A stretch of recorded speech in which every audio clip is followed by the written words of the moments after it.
My name is Cheryl Friesen. I'm a science liaison with the Forest Service. Welcome to the first ever Social Sciences Forum in the Pacific Northwest. Yay! Who would have guessed we would draw 140 people from every forest but one in the region, and Alaska and California. So thank you all for being here. This event was made possible by a grant from our research stations called a Be Smart grant, and also funding and support from the Willamette National Forest, the Central Cascades Adaptive Management Partnership.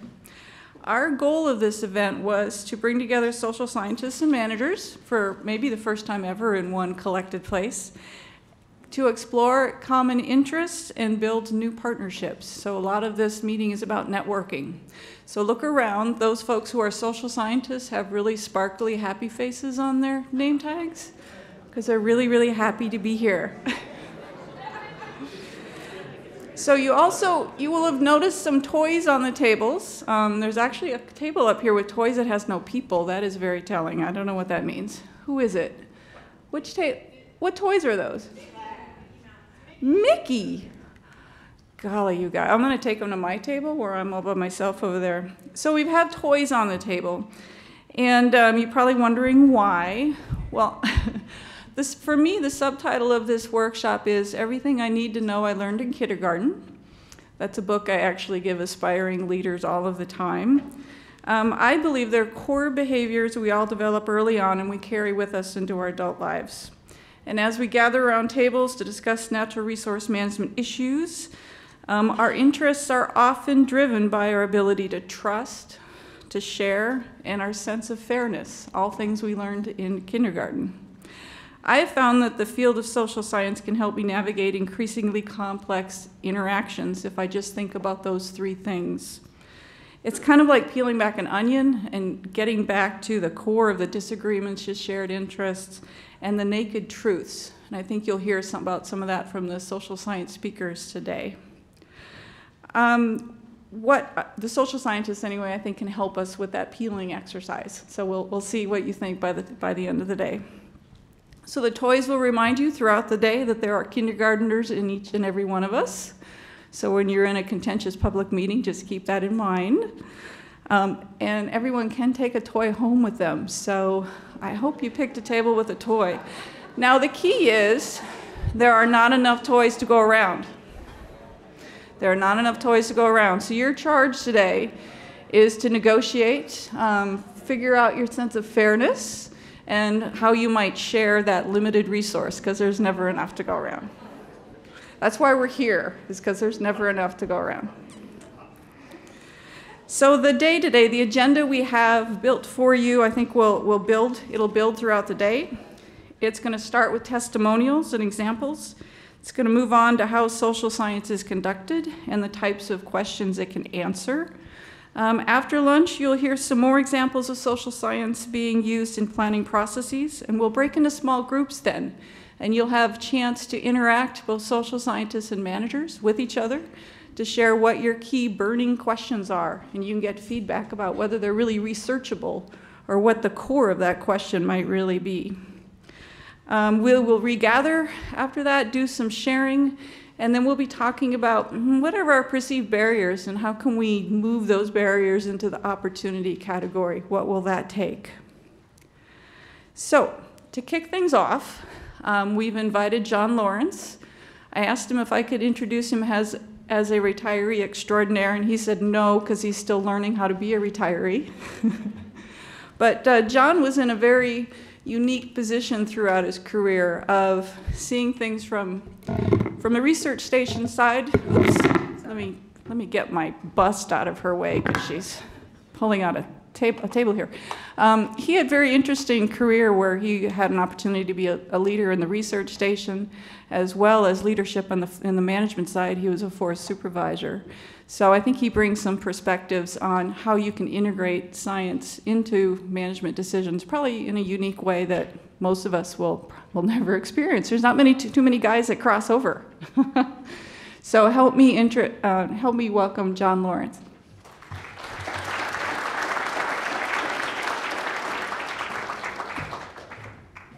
Well, it's been a while since I stood in front of a group of people at 8:30 in the morning, I'll tell you that.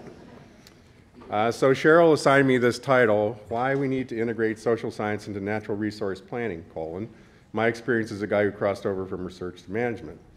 And I've got a little logo down here because everybody is going to have logos on their slides, and I don't have a logo anymore. So this is a, this is a really good Creole restaurant in Portland. They're only open for lunch on Wednesdays, and my wife and I go there for lunch a lot. So while you guys are working, I get to have like andouille sausage and bread pudding and stuff like that. So the title might be something different than what Cheryl gave you, and that to me is how the light clicked on once I left the coniferous tower. So what Cheryl didn't mention is I spent the first 25 years of my career in academia. So I went from the university to research in the federal government to land management. And it was only really when I left that coniferous tower that the light clicked on. So how I see the importance of social science. And I'll tell you a story about my brother. My brother Bob graduated from college with a degree in math, and he decided he wanted to be a math teacher. So he got a job at a private school, and at Thanksgiving time I said to him, "How's it going?" And he said, "Well, differently than I expected." He said, "I thought that I would teach them to differentiate the first day and integrate the second day, and then the rest of the year we just solve problems." And I think that many of us who aren't skilled in social sciences maybe have that same issue. So when I went off to be a land manager, I sort of figured, well, you know, once I explain the Blue Mountain Forest Plan revision to these people, it'll be fine. And when you were talking, Cheryl, I was thinking about everything I needed to know I learned in kindergarten, and I remembered my first public meeting in Enterprise, Oregon, and they didn't teach me everything I needed to know in kindergarten for that meeting. So anyway, I think my brother's experience in teaching math and moving and finding out really that it takes a lot more to get something done than teaching somebody to differentiate the first day and integrate the second day applied to my experience as well. So here's how I see the importance of social science, and I haven't had a chance. One of the most disturbing things to me about retirement, there aren't a lot of things that really bug me about retirement, but one of them is I lost my access to Science Direct. So it's you know, maybe it doesn't seem like a big deal, but it is when you start thinking about something like this. So when I was thinking, what am I going to say to these people last week? What am I going to say today? I thought, well, I'll just go check out some literature and see what's...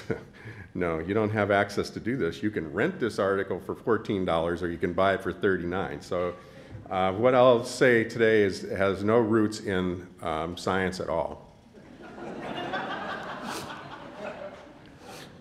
So I like to think about management success. So when we do a project in land management, the likelihood of a successful project can range from 0 to 100, say. And you have to start off, for this discussion, I would like you to start off with a given that the project's a priority to somebody, so it meets either regional or forest priorities. Forest supervisors are on board with what you want to do. It's within direction, budget's sufficient, so you've got the budget that you need to do the project. And we don't define success as winning in court. So that's management success. And I think that management success is a function, given all those things that I just laid on there, management success is a function of science, where science is the research that answers critical questions and is ready for application. So that's two parts to that. A, it answers critical questions, and those critical questions we'll talk about in a second. And B, it's ready for application. It's also a function of unit capacity, where unit capacity is the ability to receive and apply that science. So people in the station, when I was in the station, we spent a lot of time thinking about science delivery. We spent almost no time thinking about the receipt of science within the unit. So where's the capacity to actually take that science, apply it, and put it to good use? And then there's also a factor S, I'll call it, that's social success or a measure of our relationship with the public. And it ranges from 1 to -1, I would say. And for all intents and purposes, it doesn't matter if it's -1 or 0, except that -1 is an important from the point of view, I think, of some people really don't like land management agencies. Wonder if we have any evidence of that recently. So then when I look at it, it becomes management success is science times unit capacity, but the social factor to me is an exponent. It's not just another multiplier. Because our interactions with the public for whom we work and whose land we manage depends upon how willing they are to go along with what we want. And it's more than just one more factor in that function. It's really what drives the whole thing. So then, what's a talk without a graph when you're a scientist? So then I graph this out. It's very simplistic, of course, but my point is that because it's an exponential function, our relationship with the public and how we build that relationship has a huge payoff if we do it right. And I think there are some examples of where it's done right, and there are many examples, many of which I participated in, where we spent a good deal of time down here, or maybe even down here, but in this range, certainly. So not able to get the public really behind us and launch into that area where we could really make progress. So what's the upshot of this? To me, scientists and managers need to work together to identify the questions that need to be answered. And that's critical because as a scientist, I could sit and think about questions to answer all day. And as a land manager, I could sit and listen and list questions that I needed the answer to. But there weren't very many times where I got together with a land manager and said, what are the questions you really need to have answered? And am I the right person to answer them? Maybe I can help you find somebody else if I'm not the right person. But those questions need to be developed together. The second upshot, I think, is that research organizations need to match their investment in people and in operating money to meet priorities, including identifying the investment in mission-driven research versus fundamental and basic science. So that means developing new flexibility in the organization. Research in the federal government works similar to the way it does in universities, but the career of a research scientist is determined not just by application of results to solve management problems. There's also a fundamental science part of that charge. And so there's a balance in the research world between how much time you can invest in very applied work and supporting an agency, part of the agency like the National Forest System versus what you have to do to create new knowledge and keep things going. So that investment has to be made, and I think it's difficult in the research world to balance that out and to make sure that you've got the right capacity. It also means that you need to be more flexible than research organizations have been in the past, and that includes when you're identifying those questions to say, you know, that's a really important question, but maybe we're not the right person to answer that for you. Maybe you need to go to a university or a consultant or whatever.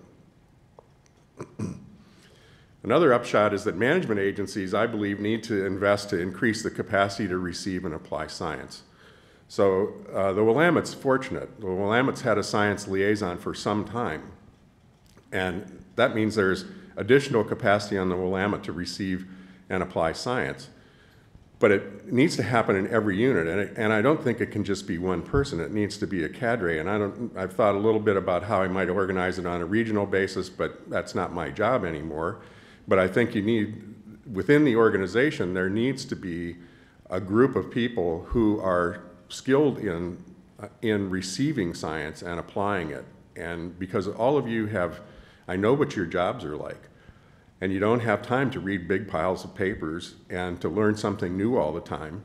And there's not the capacity to do that. There's nobody else to do your job while you're doing that. So I think that investment needs to be made. And I think the appropriate investments will pay off by increasing that exponent and getting us way down the curve in terms of where we're going and where we'd like to go in terms of understanding what our public would like us to do on the land and how we work with them to make that happen. So today you're going to hear a lot of things, I think, from people who have far more experience than I do in actually making these happen.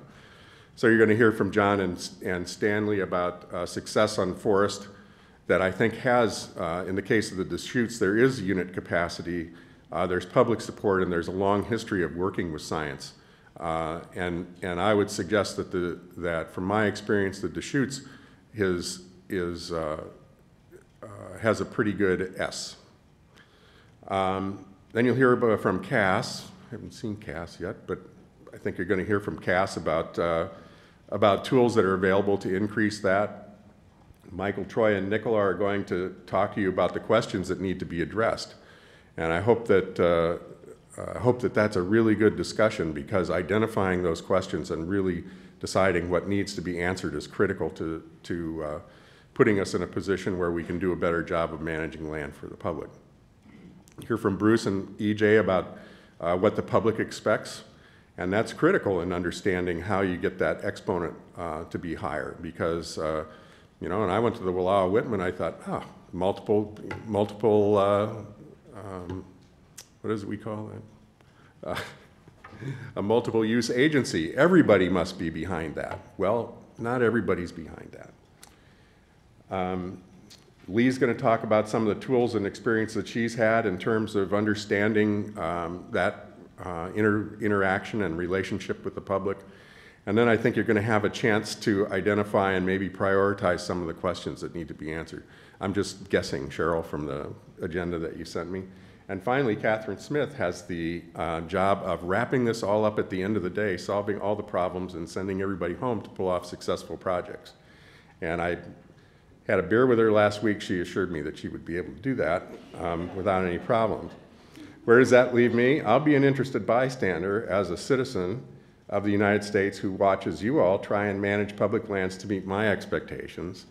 And one of the strange things about being retired is that you can actually talk about your own expectations. So with that, I'll let you get to work. And thanks for the invitation.